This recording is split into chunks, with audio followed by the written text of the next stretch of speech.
करता है अयोध्यावासी, तो राम दर्शन का फल यही है कि हर एंगल से हम सुखी रहे, हर तरह से हम आनंद में रहे। ये राम दर्शन की महिमा है। मुदित मात, मुदित मन से, माताएं सब मुदित मन से रहती है। मुदित मात सब सखी सहेली, सब सखियां सब सहेलियां। फलित बिलो की मनोरथ, मन रूपी जो फल है सबको फलता है। जो मन में इच्छा प्रकट होती है वो सामने प्रकट हो जाता है। ये राम की महिमा है, राम की नगरी की महिमा है। क्यों? आगे लिखा है राम रूप, राम जी का जो रूप है, जो गुण है, जो शीलता है, जो स्वभाव है, प्रहुदित हो ही, ये सब देख करके महाराज दशरथ जी आनंदित में रहते हैं। प्रहुदित हो ही देख सुनि राव, देख करके और सुन करके। किसी का भी, किसी पिता का कोई पुत्र यदि अच्छा काम करता है, यदि उसके पुत्र का कोई बड़ाई बड़प्पन करता है, तो पिता का हृदय हर्ष से भर जाता है, गर्व से सीना चौड़ा हो जाता है।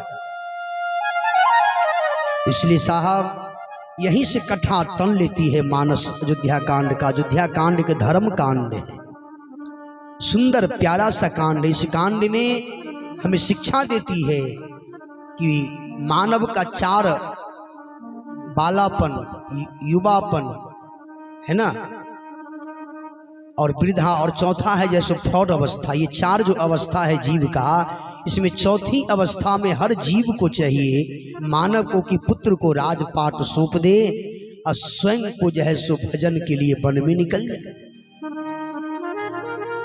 यही इसमें लिखा है, राय सुभाय मुकुर कल लिन्हा। महाराज राजन ने हाथ में दर्पण लिया तो देखा कान के निकट एक केश सफेद हो चुका है। इसका मतलब बुढ़ापा आ चुका है। इसका मतलब अब राम को युवराज पद दे देना चाहिए और स्वयं को भजन के लिए वन को निकल जाना चाहिए। ये अयोध्या कांड हमें शिक्षा देती है कि चौथेपन में संसार की जो माया की जो सट विकार है, इससे हमें मुक्त हो जाना चाहिए और जिसके लिए हम धरातल पर आए हैं उसको ही याद करना चाहिए, बाकी सबसे मुक्त हो जाना चाहिए। लेकिन एक कलयुग छे, मुक्त होना है बड़ा मुश्किल छे, है ना। एक पद छे ना, माया तेरी बहुत कठिन है राम, सुख में दुख दिखलाते बनाते बरो बरो को गुलाम। ये माया तेरी बहुत कठिन है। तो मेरे भाई बहन, ये माया है, लेकिन मानस शिक्षा देती है प्रौढ़ अवस्था में इस सब से मुक्त ले लेना चाहिए।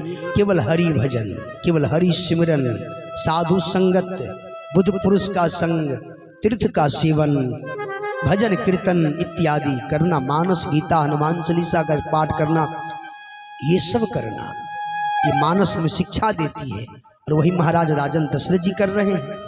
लेकिन घटना कुछ और घटना है।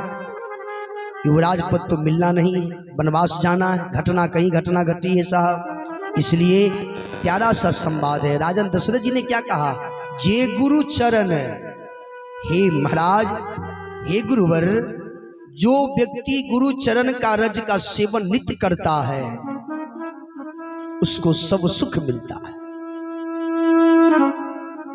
जे गुरु चरण रेणु सिर, सिर माने माथे, धरही ते जनु सकल विभव बस करही।